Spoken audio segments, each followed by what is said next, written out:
studied ethnicity for a long time, but as an environmental anthropologist, someone who's interested in materiality and capitalism. So to kind of bring a little bit of a different perspective to the study of subnationalism in South Asia. Okay. So Darjeeling, in the high Himalayan foothills of the Indian state of West Bengal, is what is known as a hill station. The mountains of former British colonies are dotted with hill stations, settlements ranging from laboratory campuses in the East African highlands to moderately sized Indian cities like Darjeeling, Shimla, and Mussoorie. Situated at altitudes between 3,500 and 8,000 feet, hill stations were built on, or perhaps more accurately carved out of, the vertical edges of empire. Hill stations were originally conceived as refuges from the heat and congestion of the plains. Over time, hill stations became not only sites of recuperation, but also the seasonal capitals of imperial administrative centers. Boarding schools and sporting clubs developed alongside these bureaucratic offices, while conifers and garden plants were imported in hopes of bringing hill station landscapes in line with British ideals of restorative nature. These alpine villages, complete with fence-lined promenades and bungalows with gingerbread ornamentation, overlooked landscapes of agricultural production. So, in Darjeeling in particular, became a center of development of imperial agricultural commodities, right, from tea, which is the most notable, but also rubber and cinchona, right, the bark of which, of the cinchona tree, is quinine, malaria medication. So the majority of Darjeeling's residents are Indian Nepalis, or Gorkhas, whose ancestors were recruited from Nepal to clear-cut forests and build the hill station's infrastructure. Though British capital has long dried up, Gorkhas find themselves today working to maintain, to shore up, the town's distinctive colonial socio-environmental form.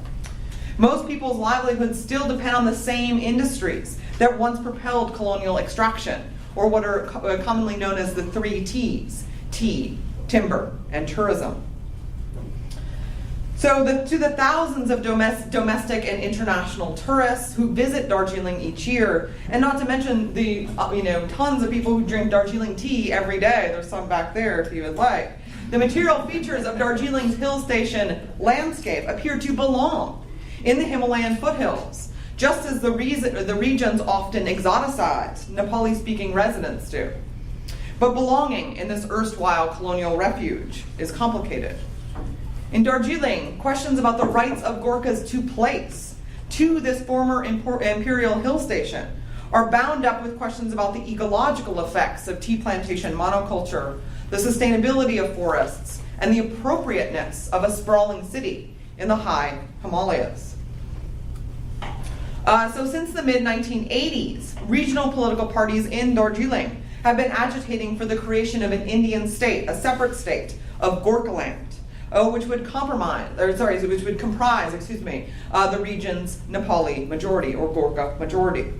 In the autumn of 2007, a newly formed political party, the Gorkha Janmukti Morcha, or GJMM, reignited the Gorkhaland agitation. Since then, GJMM leaders' arguments for statehood have often taken spatial form. Tea and timber, Darjeeling's 2 most abundant natural resources, flow down the mountain, right, in the words of activists and residents. But revenue from these industries never comes back up.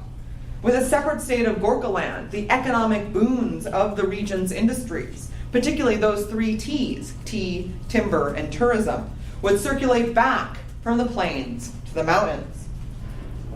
So this spatial vision is encapsulated in the Nepali dynamic, the Nepali linguistic dynamic between Oralo, downhill, and Ukalo, uphill.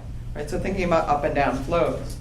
Stopping the downhill-uphill circulation through general strikes, like we see here, or bunds, right, was a key tactic in the direct actions of the GJMM. Bunds included not only closures of all businesses, but also the roads and railways that connected Darjeeling to the rest of India, right, kind of shutting off that connection of this place to the rest of India. During bunds, rallies, and cultural programs, as they're called, party leaders promoted traditional dress and the performances of dance, song, and theater as a way of showing a wider public the existence of a distinct Gorkha identity. So bunds and cultural performances are common expressions of belonging in Indian subnationalism. These activities reinforce a notion that such movements are struggles for land, right? Struggles for land by a particular group of people. Scholarship on subnationalism has beautifully illustrated the multiple meanings and feelings of ethnic, tribal, and often indigenous belonging. But land itself has figured less prominently into these analyses, right? Particularly in Darjeeling. So I argue that for many Gorkhas, the salient political struggle was as much with land as it was for land. And so most Gorkhas who I talked with knew, and they talked about how they were not the indigenous inhabitants of Darjeeling. They were, they talk about their place as migrants, or, long-term, 7th generation, 8th generation migrants, right? They talked about being the descendants of laborers recruited from Nepal generations ago to work on plantations and to build, right, to carve this hill station. I would thus like to think about Gorkha experiences of land and subnational claims, in the words of Donna Haraway, as a kind of troubled inheritance. The story of Gorkhaland is one of both asserting belonging, right, in both alternating primordial and historical terms, and struggling to maintain plants, animals, and urban infrastructure. So kind of a dynamic of both asserting and struggling, right? Struggling to maintain the place of these things, which while firmly rooted, are far from natural. So in order to make claims to Darjeeling, Gorkhas have to make claims on the remains of empire. So hill stations like Darjeeling are examples of what environmental philosopher Val Plumwood calls shadow places. Places materially and imaginatively oriented to the sustenance, to the enjoyment of others. Right? It's hard to make claims to belonging in shadow places. And here's a postcard from Darjeeling. The top reads, right, this is where I used to skate, or rather practiced skating, right, the rink in Darjeeling. Right, in these sites, in these shadow places, Plumwood writes, quoting, "The very concept of a singular home place, or our place, is problematized by the disassociation and the dematerialization that permeates the global economy and culture." So we're talking about a kind of separation, a disjunction, right? The settler's home place, right, in this case the British, always casts a shadow on the place itself. So today, after offering some historical background, I want to describe 3 struggles with land that might help us understand belonging, belonging beyond the Gorkhaness of Gorkhaland. I offer this reading to think differently, right, about subnationalism in Darjeeling. So those 3 struggles, right? First, I examine the problem of landslides on tea plantations, or perhaps more accurately at the edges of tea plantations and forests. And second, I describe the settlement of former plantation residents in Darjeeling, right, up to Darjeeling Town. And third, I want to think about the everyday encounters between townspeople and urban pest animals, namely stray dogs and macaque monkeys. So I want to bring attention to what Rob Nixon calls the ecological ordinary, right? The quotidian, historically and geographically particular interactions between people, land, and non-human creatures that tend to defy easy political representation. But before I go on to do so, I just want to offer a little bit of background on subnational politics in Darjeeling. So Darjeeling is an agrarian environment in which the cultivation of plants and the accumulation of capital have gone hand in hand with the production of certain laboring identities. So a cultural taxonomy of labor in which Nepali men and women are endowed with natural proclivities to certain kinds of labor was firmly stitched into the colonial era hill station economy. And these ideas still inform Nepali participation in regional and global labor forces, right? Taxi driving is one of those jobs, right? You go to Delhi, the likelihood that your taxi driver will be from Darjeeling or Nepali is quite high.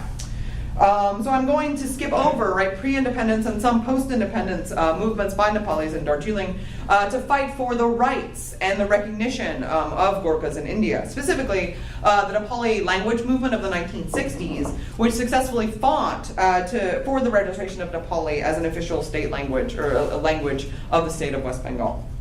So fast forwarding to the 1980s, and the origins of the first movement for Gorkhaland. So in the 80s, Nepalis across northeast India and Bhutan faced expulsions from the land they had lived and worked on since the 1850s, right? Since the same time that the ancestors of Darjeeling residents, Darjeeling tea plantation workers, had migrated from Nepal. Gorkhas began articulating, right, in the 1980s what they described as a quote-unquote identity crisis. They are Indian citizens, right? They are Indian citizens, but they're perceived as foreigners. So from 1986 to 1988, Subhash Singh, who grew up on a Darjeeling tea plantation, and his political party, the Gorkha National Liberation Front, or GNLF, led a movement to break Darjeeling off from West Bengal, right, to break this northern region of West Bengal off. This agitation pitted GNLF activists against the state and the center in the form of India's Central Reserve Police Force, as well as the dominant Communist Party Revolutionary Marxist and its labor unions that were strong at the time. Memories of violence of this movement in the 80s are still vivid today, right? They're still very part of political consciousness. But in late 2007, another tea plantation resident, Bimal Gurung, and his party, right, the Gorkha Janmukti Morcha, or GJMM, which I mentioned earlier, rejuvenated the movement. So we're seeing the rejuvenation of the Gorkhaland movement in 2007. And so the grammar of subnational politics in Darjeeling is similar to those of agitations elsewhere in India, right? Nagaland, or Bodoland, or Telangana. But identity is rarely as clean and uniform as pro or anti subnational stances portray it. As anthropologist Townsend Middleton writes of ethnic politics in Darjeeling, the various manifestations of the Gorkhaland movement, or the Gorkhaland struggle, reveal not necessarily a shared sense of belonging, but rather a long-standing and shifting sense of what he calls anxious belonging. And I would add that sensations, that feelings of identity crisis and anxious belonging are often felt viscerally, right, materially. Certainly anxieties play out in representational practices, in projects to show the rest of India that Darjeeling was different, so the mandatory wearing of ethnic dress, for example. Or blacked out signs, as we see here, and what's blacked out is the Bengal Natural History Museum, and planted over that is Gorkhaland, right, on the computer printout sheet. Anxieties also play out in spatial politics of representation. Bonds reinforce ideas of territory. Protests occupy prominent, visible spaces. And attacks on property are often crafted to high-profile, symbolic locations. By looking at space, by interrogating what I want to do in this larger project, right? By interrogating the land in Gorkhaland, I hope to bring together several disparate understandings of land in political and environmental anthropology, and to think differently about belonging in Darjeeling. So what are some ways we can think about land? Certainly one prominent way of understanding land has been to discuss landscape, an aesthetic formation, a working and worked socio-natural assemblage. Land as landscape is affective and historically textured.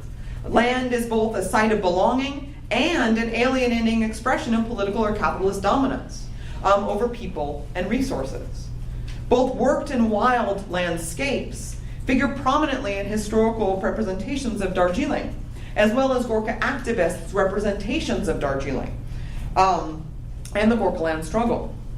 In Darjeeling, the cultivation of tea on plantations required managers to propagate hybrids of Chinese tea bushes and maintain patches of Japanese conifers, planted for both their aesthetic qualities and their role in softwood timber production, right? Namely the production of boxes to move Darjeeling tea down the mountain, right? Plywood, to make plywood. So land can also be understood in a physical sense, right? In its physical sense as soil. Seminal work in political ecology has analyzed soil degradation and land use in the Nepal Himalayas, right? Particularly how farmers in Nepal are the first to be blamed for land degradation. In Darjeeling, Gorkhas struggle with how they might frame themselves in relation to soil. They identify as, in this phrase, right, they identify as both sons of the soil, right, meaning the indigenous inhabitants whose place is natural, right, as natural as the very soil, as well as toilers of the soil, right, as kind of makers, right, a kind of Lockean makers' rights kind of identification. But in the context of landslides and urban instabilities, as I will discuss in a moment, Gorkhas blame each other for the very looseness of soil. And so land, as a third kind of formulation, land can also be conceived of as territory. In this sense, land is what states and communities claim and govern, right? They make claims on. It's kind of very Weberian, if you will. The question of territorial sovereignty becomes thorny when, in the case of Darjeeling, Gorkhas are making claims to land that on a more micro level, they have little formal property rights within, often no property rights. Plantation workers, right, the majority of Darjeeling's residents have no deed to their houses and certainly no rights to the land on which they work, right? These are plantation workers, plantations, right? They also have tenuous ancestral claims, right? These are not indigenous inhabitants. These are, what are conceived of as migrants, even though they've, migrated in the early 1800s. They have tenuous ancestral claims, right? Having migrated, right, to build this British colonial enclave. So the development of places like Darjeeling and other hill stations raises questions about nativeness, right? Making claims to Darjeeling and its hill station infrastructure, right? Making claims to this shadow place also means making claims on invasive species, plants and animals that enter landscapes through capitalist cultivation and slowly overtake native species. So this is actually on the border of Nepal and India, and you can kind of see softwood timber plantations, right? This invasive dupi tree, Cryptomeria japonica, in the background. It's considered an invasive species, this Cryptomeria.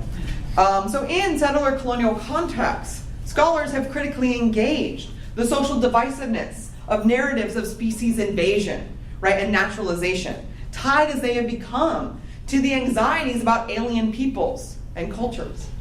Darjeeling is something of a settler colony, where questions about human and non-human ecological fit are constantly under debate. Seen as territory then, land is thus more than human. In her work on interspecies encounters, Donna Haraway speaks of contact zones between humans and other species as sites of particular ethical concern. It's in these zones, Haraway argues, where people feel compelled to consider questions not only of relationality in the present, but relationality across temporal scales, right, past and future. Context zones, importantly, raise questions about inheritance, about the future, about belonging, about not ownership in its broadest kind of senses. So to understand land as inherited relationships, then, I turn now to the question of soils and stabilities in Darjeeling's iconic Darjeeling's iconic tea plantations and their forest edges. So Gorkha Janmukti Morcha GJMM bonds halted the everyday movement of Darjeeling residents and the circulation of people and things, right, tea, up and down the two main roads that connect Darjeeling to the rest of India. Though tea was sometimes brought into the remit of bonds, more oftenly it was quietly, very invisibly exempted. Right, the exception for tea, right, this exemption for tea seems surprising, right, given its prominence in popular imaginaries of the region. One explanation I heard, right, about why tea was exempted, from Darjeeling residents, was that the GGMM politicians were bought off by tea plantation owners. And that's, probably true, but perhaps a more interesting explanation had to do with a combination of instrumental and symbolic politics. Right? At an instrumental level, a total blockade of tea would mean lost wages for tea plantation workers, leading to an erosion of the GJMM support base. Right? And at a symbolic level, right, to return to this, Darjeeling tea, right, a nationally and globally recognized brand, said what GJMM politicians could not about the region's distinction, right? Or what they could not alone say about the region's distinction. Right, so the downward flow of tea and images of Nepali tea plantation workers with it reinforced Darjeeling's difference vis-a-vis the state of West Bengal. As a political tactic in the struggle for land, the GJMM's careful manipulation of these oralo-okalo, right, these up-down flows of both symbols and commodities was in keeping with subnational struggles elsewhere. In the management of movement, right, the management of movement of things and people, GJMM politicians undertook work on land. Tea plantation workers, on the other hand, had to work with land to manage the flows of things and people. Each afternoon, women plantation workers carried tea to huts on access roads, from which it was carted down to factories for processing and onto the market town of Siliguri and onto in the plains, right, for dispersal elsewhere. The trucks that plied these roads always came up empty, but they left full. Medicines, water, and construction materials mandated by Indian labor law never came back up. A victory for the GJMM, workers said, would not necessarily change much about this uneven flow, however. But for workers, right, for tea workers, Gorkhaland named not only a means of controlling the flow of tea and other resources through territory, but also a struggle with soil, right, the soil underneath those resources. Workers were well aware of the problems of plantation monoculture on steep Himalayan foothills and how it exacerbated, right, struggles with soil. Tea plantation owners, right, in the early 2000s, right, during the time I'm conducting work for my first book, were intensifying production to meet international demand. Workers found themselves being asked to plant in areas they had never planted before, in recently cut black forests and steep gullies, right, or choras, right. You can see that there. That's a chora, right? There's a footbridge going over a chora, right. So amid this intensification, you can see like the sides are kind of caving in.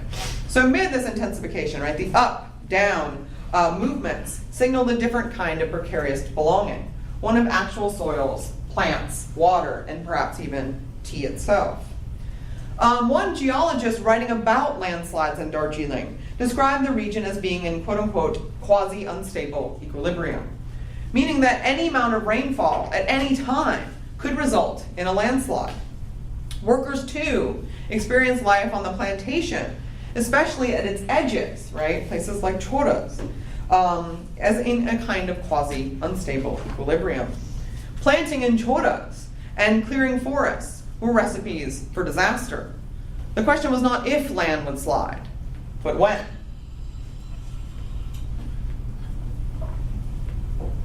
So the most famous landslide in Darjeeling is located on Ambutiya Tea Estate, in the deep valley on the road down to the plains from Darjeeling.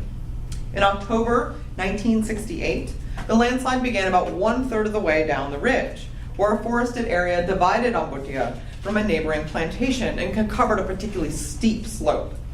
For the next 20 years, land continued to erode around the edges of the original 68 slide until the early 1990s, when scientists, environmentalists, and organic agricultural advocates coalesced around mitigating the devastation. And I can talk more about that, but what's important is the location of this landslide. On plantations, forests serve not only as territorial markers, but they provide crucial protection during the annual monsoons, right? Protection for both tea bushes and for people, because if you notice in the last slide, villages are below, right? They're down in the valleys. Older planters told me that forest cover was crucial in 3 locations: at the tops of ridges, at the bottoms of ridges, and most importantly, in choras, right, in those gullies. Forests should be kept thick, also, in places where it was deemed too steep to plant, such as this location of the Ambutiya landslide.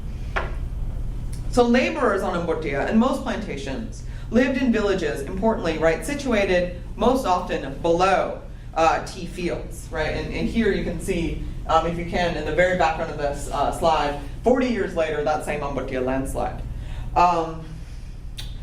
And so landslides, right, either existing ones or potential new ones, were always a matter of considerable concern. At work, when the rows of planted tea began to lose, right, their linear shape, right, their contoured structure, when they began to dip and sag, workers saw a signal of impending danger. So the demands of labor and agricultural intensification made landslides a matter of considerable concern. At work, trudging through fields and footpaths, weeding and clearing bushes, right, which exposed the soil, and pruning bushes, right, which created these clumps of tea, right, that could get collected in a flood of rain, all potentially exacerbated landslides. And workers were threatened with being victims of those landslides when they returned home. So for tea workers, the threat of landslides spoke to the impending loss of Gorkha land. Even land itself went down the mountain and never came back up. So scientific accounts of the Ambutiya landslide, however, present an apolitical vision of its history. Right? They describe the Himalayas as very young mountains that have difficulty maintaining equilibrium. They concede that deforestation and road construction play a role, but the Ambutiya landslide and others in Darjeeling, right, that they occur on plantations, remains epiphenomenal in their eyes. In fact, while landslides are perhaps the most prevalent socio-ecological threat to all Darjeeling people, on plantations and in towns, the tea industry's role in preventing or causing them remains controversial. On World Environment Day in June 2008, a local NGO organized a multi-day program, complete with lectures, films, art competitions, and a walking tour. I attended a presentation by the leader of a landslide prevention group called Save the Hills. As he discussed famous landslides, like the Ambutiya one, he evaded the question of tea altogether, discussing instead the congeries of social and natural factors that made each landslide different. Some environmental activists based in Darjeeling claim that tea monocultures contribute to landslides, while others claim that the unique root structure of tea, right, with both tape roots and surface roots, to some kinds of bushes, actually might prevent landslides. So, I mean, despite the fact that Ambutiya, right, landslide, shoring up projects like biodynamic tea and timber projects have gained a lot of support and certainly taken in a lot of money. This landscape, right, the Darjeeling landscape, particularly a tea landscape, continues to go downhill. Landslides then are thus both ecologically spectacular and ecologically ordinary, in Rob Nixon's terms. According to Bishnu and Monu, two women tea workers I talked with, before the GGMM took control in 2007, nobody came down to the plantation when problems like landslides struck. Tea workers knew that there were bright young people up in town that might be able to help, but the plantations took a back seat to other issues.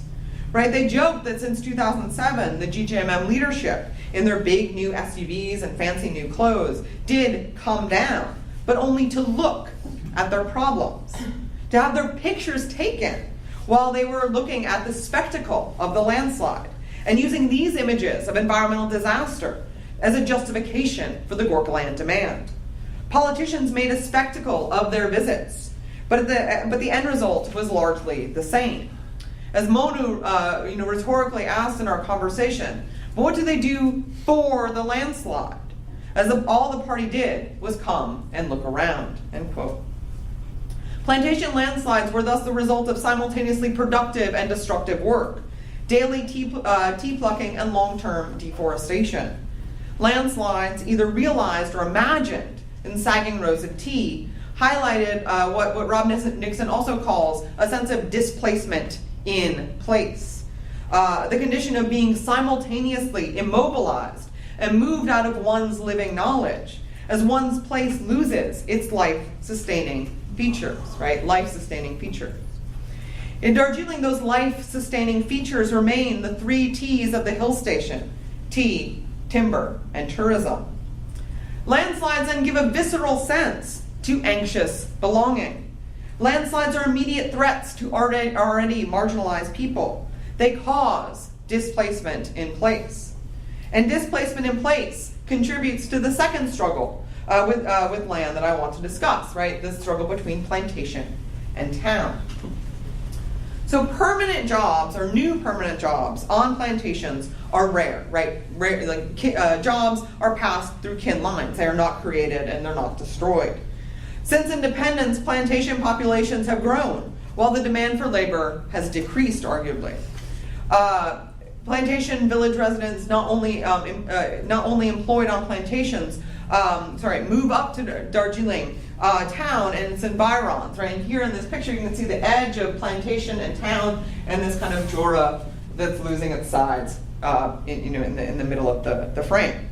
So this was particularly prevalent, right? This movement up to town during the first Gorkhaland agitation of the 1980s. During the agitation and its aftermath, busties in and around town sprang up in places deemed unfit for construction by colonial era engineers. People were encouraged by GNLF dictates to occupy space in the former colonial hill station. Despite building codes that prevented and prohibited structures from being more than 2.5 stories tall, developers went skyward. Cheaply built flats in town, like tea bushes or cut back forests on plantations, had begun falling into choras and sliding down mountainsides. Like here. During my fieldwork, peri-urban busty residents bore much of the blame for Darjeeling Town's environmental problems. Yet these people, organized into urban wards, were the foot soldiers of both Gorkhaland agitations. And importantly, a visible occupation of town was a key to the contemporary, right, the post-2007 GGMM political agenda as well. Most every rally I observed began in the lower bazaar and snaked up the ridge.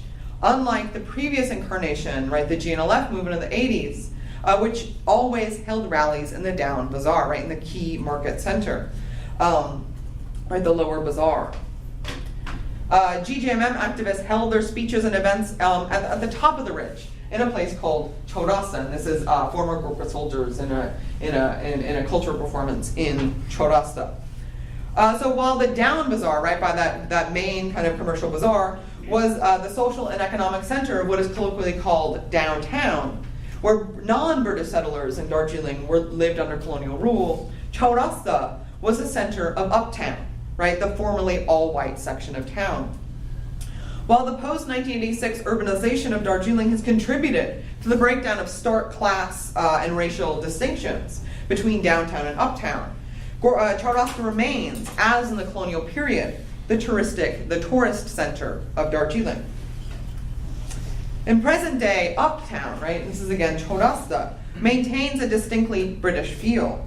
Gabled Tudor cottages and stone bungalows adorned with that gingerbread ornamentation sit tucked between iron gates and the dark shadows of evergreen trees, right, dupi trees, right, that are toxic to the soil.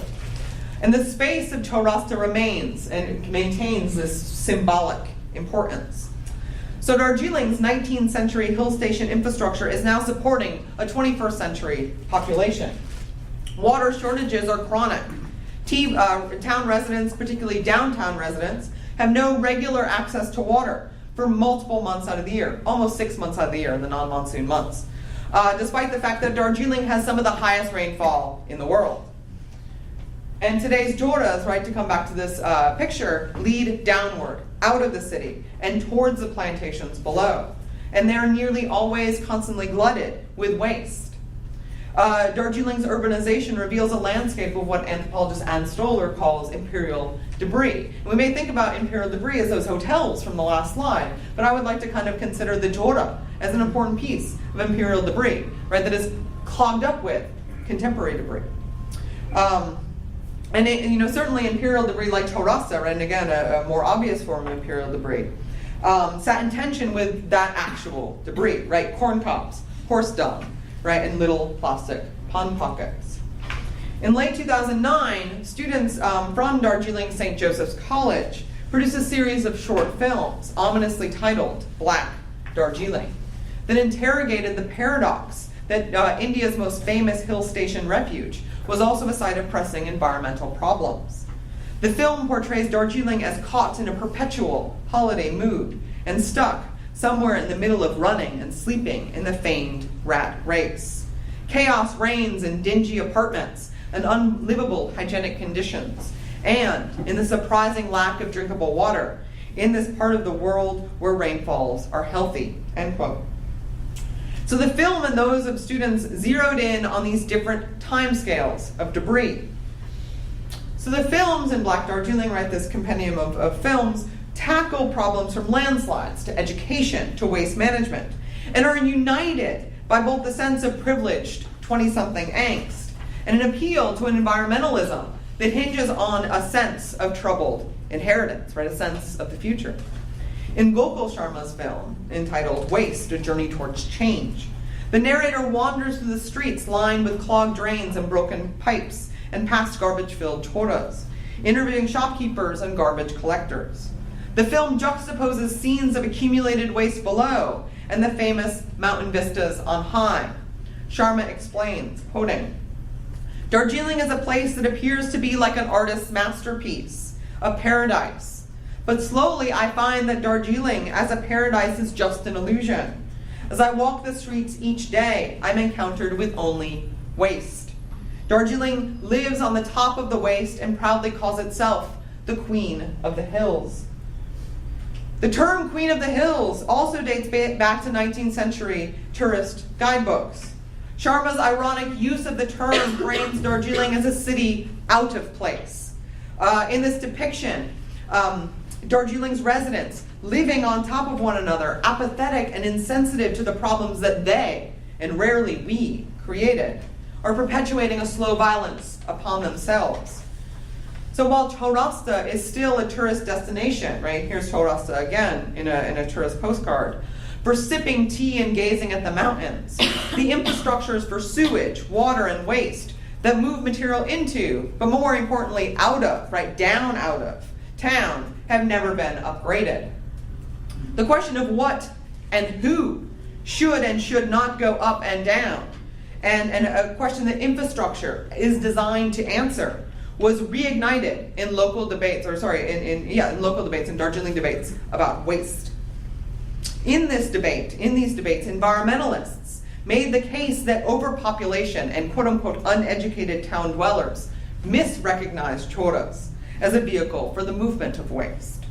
As the leader of the Save the Hills campaign told students gathered at that World Environment Day gathering in 2008, the water used to percolate through the valley.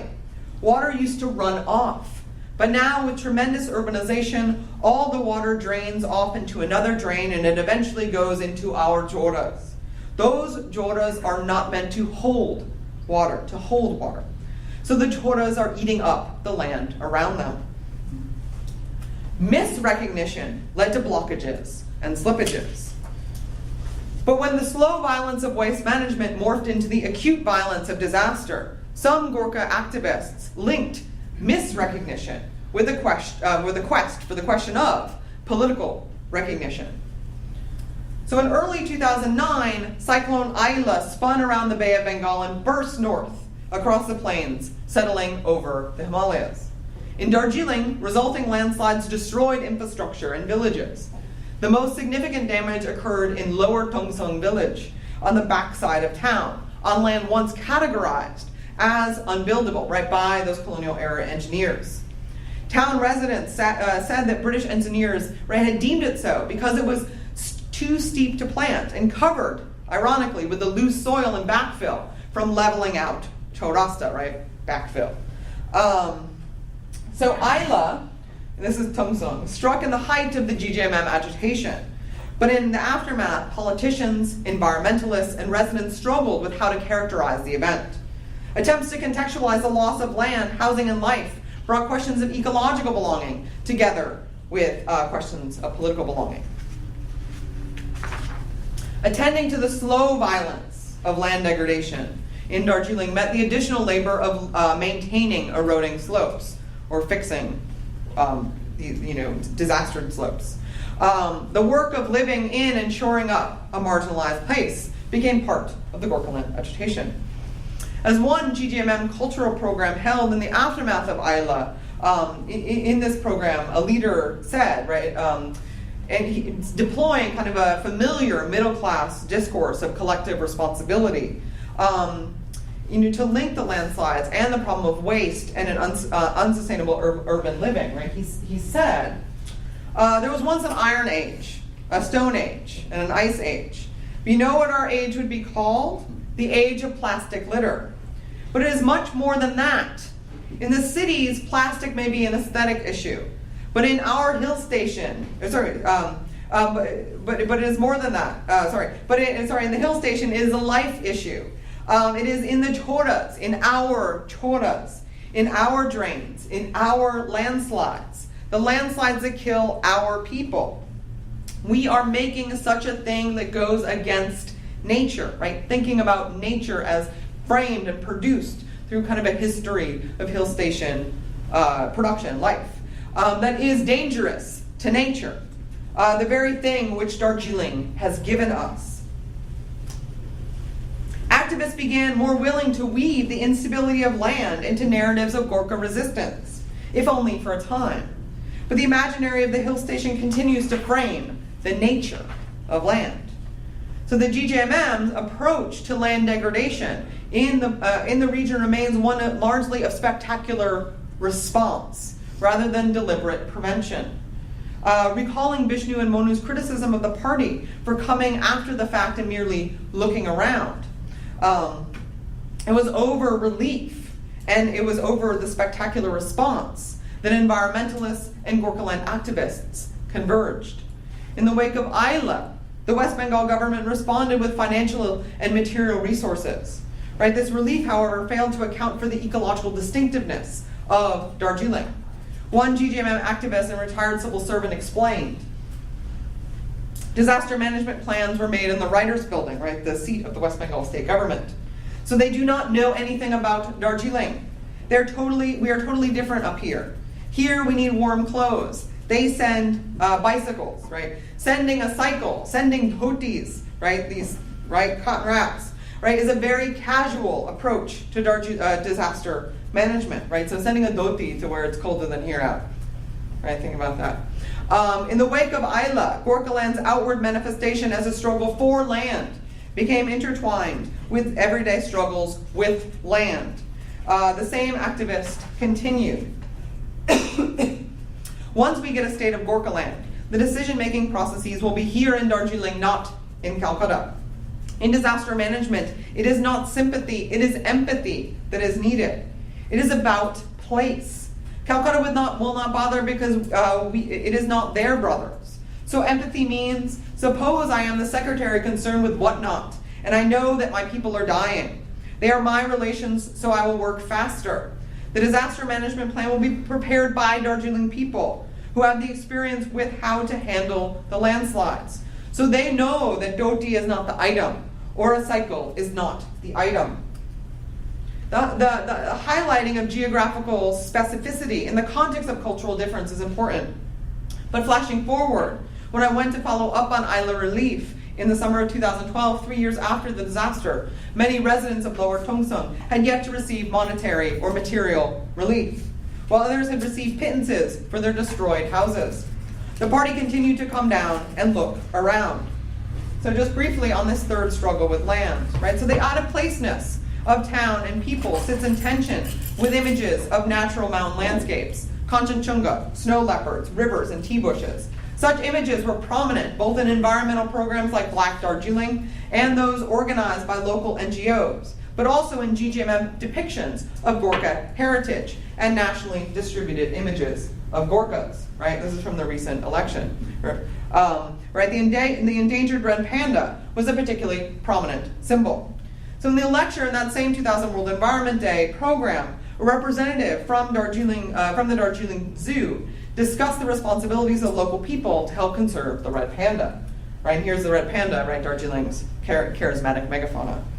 Red pandas are fickle creatures, right? Undeniably cute and problematically solitary, right? They present conservation challenges, right? Their lack of enthusiasm for mating in the wild, according to the zoo official, meant that it was our job to help conserve them in the Darjeeling Zoo. They were an integral part of the Darjeeling Himalayas, right, and to Gorkha land. Right, in the officials' narratives, the underpopulation of red pandas came as a result of the overpopulation of Gorkha people. specifically their encroachment on the forest both historically and today, right? The construction of tea and timber plantations before that, the carving out of a hill station out of their habitat. Right, as the zoo representative explained, the preservation of endangered species had become the responsibility of the local governments where these species were indigenous. Right, being native to the region, this necessitated caring for native species. She explained, right, this means that the red panda must be in Darjeeling. Animals must be kept where they are found. We do not find red pandas in Kolkata. We do not find red pandas in London. We do not find red pandas in the United States. And I'm running low on time, so I'm just going to maybe just finish up this. Right, in the presentation, as in Gorkha political rallies, saving the panda and protecting Gorkha heritage were couched as a shared cosmopolitan responsibility, just as it was a shared responsibility to keep waste out of choras. So talk of the conservation of charismatic megafauna and imperial debris, like waste management, talk of waste management, revolved around a distinctly moral, middle-class aesthetic, right, uptown sensibility that plantation women mocked when they referenced the GJMM politicians, SUVs, fancy wardrobes, and concerned gays. Right, those species that belong needed to be conserved in situ, alongside the remains of colonial architecture. Such statements are, for Rob Nixon, eco-archaic discourses, as opposed to the ecological ordinary discourses that I would like to kind of bring attention to. Quotidian interactions between humans and non-humans that move beyond, right, racialized, essentialized notions, right, of a more of the eco-archaic, what Nixon calls the eco-archaic. While environmentalists rallied around the shared responsibility to care for endangered pandas and to protect the valleys from garbage, town dwellers lived in a different kind of relationship to the non-human elements of the landscape. Do I have time? I should wrap up. Yeah. Okay. I'm just gonna skip ahead. Okay. So I talk more about macaque monkeys and stray dogs, but what I want to kind of bring attention to is the lack of thinking about homeland, right, as not a unified concept, right, but to shift the attention to what we consider a shadow place, right, a place that is dislocated from the flows of ideas and people that produce them, right. Darjeeling's existence has long been predicated on the provision of goods and services for places elsewhere, right, from colonial metropole to the global market. So just in conclusion, those are some, okay. The presence of Gorkhas in this shadow place is marked by the ecological instabilities that exist in tandem with feelings of anxious belonging, right, or precarious senses of Indian citizenship. By giving some material sense to that anxiety, I want to prompt a closer consideration of the meaning of land in subnational politics. Just as we should never take identity for granted, we should never take the ground on which people contest and rework symbolic representations of themselves as staple or uniform, right? So there's the road, thinking towards it, right? I want to bring attention to the maintenance and construction of place, of land, right? Land not as a unified concept, but worked over with difference. Differences in altitude, construction materials, soil, age, durability, and importantly, species, right, of plants, animals. And these differences make a difference to the contours of subnational demands, right? That's what I want to kind of bring attention to, right? These differences make a difference, right? Where we are makes a difference. And this attention to difference, right, to maintenance even, is often the unrepresented everyday labor of the ecological ordinary. Thank you.